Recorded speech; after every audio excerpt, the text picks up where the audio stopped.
Vous savez que oui, en effet, les sondages, on les regarde, mais on les commande pas. Mais par contre, on constate comment nos adversaires agissent depuis quelques jours.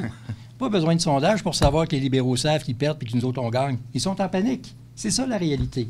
Et ils savent très bien qu'à Québec, parce que nous avons bien travaillé, nous, les 5 députés, qui vont accueillir 2 autres députés du Parti conservateur. Moi, je suis très fier du travail que Joël a fait, comme, entre autres, ministre associé en environnement pour l'opposition officielle. Joël a travaillé très fort, un comté extraordinairement difficile en termes de géographie. Joël était présent toutes les fins de semaine dans son comté, toutes les journées, toutes les semaines, on n'était pas à Ottawa, il était dans son comté. Puis à voir chacun des villes et des villages pour aller être présent, ça, c'est Joël Godin qui a fait ça. Pierre Paulus s'est avéré un des meilleurs parlementaires qu'on n'a pas dans le caucus. Puis je dis pas ça parce qu'il est à côté de moi, je le pense. J'en ai vu du monde, moi, pas les cheveux blancs pour rien, là. J'en ai vu du monde agir comme ça. Pierre s'est distingué sur la scène nationale, pas pour rien qu'il a fait participer à des annonces à travers le pays lors de la campagne électorale. À Loupa Clark, y a-t-il quelqu'un qui peut enlever juste un cheveu sur la tête à ce gars-là qui n'a pas été présent dans son comté? J'y arrache la tête. C'est une image, OK? C'est une image. Attention, tel veut arracher la tête de quelqu'un. Aïe, aïe, aïe, ça va pas bien, mon affaire.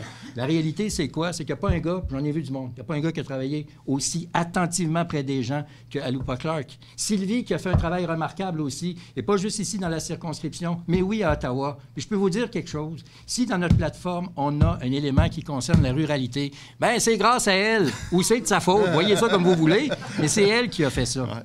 Et voilà que nous avons présenté aux gens de Québec 2 personnalités fortes et exactement bien sculptées pour la réalité de leur circonscription. Moi, j'ai vu Bianca Boutin travailler sans arrêt avec ses 2 petits-enfants. Avec ses 2 petits-enfants, qui continuaient à aller rencontrer les gens, qui a travaillé à la façon dont Loupa Clark a rencontré des dizaines et des 15 000 portes que vous êtes rendues, Bianca. 17 000. Tabarouette, je ne me rendrai même pas ça, moi, là, en 11 ans. Alors, ça, c'est quelqu'un qui travaille le terrain et qui le fait bien. Et que dire de Marie-Josée Guérette? Une grande dame de Québec qui a décidé de s'investir en politique et qui le fait avec honneur et dignité et qui a choisi le Parti conservateur. Je vous l'ai dit à plusieurs d'entre vous en privé, tous les partis rêvent d'avoir une candidature comme Marie-Josée Guérette. Une femme d'affaires accomplie, une femme qui a servi au sein du gouvernement dans les hauts rangs, une femme qui est vice-présidente d'une entreprise qui fleurit à Québec, et surtout une mère de famille qui a élevé presque toute seule son enfant, puisque les événements sont survenus ainsi alors que l'enfant avait à peine 8 ans.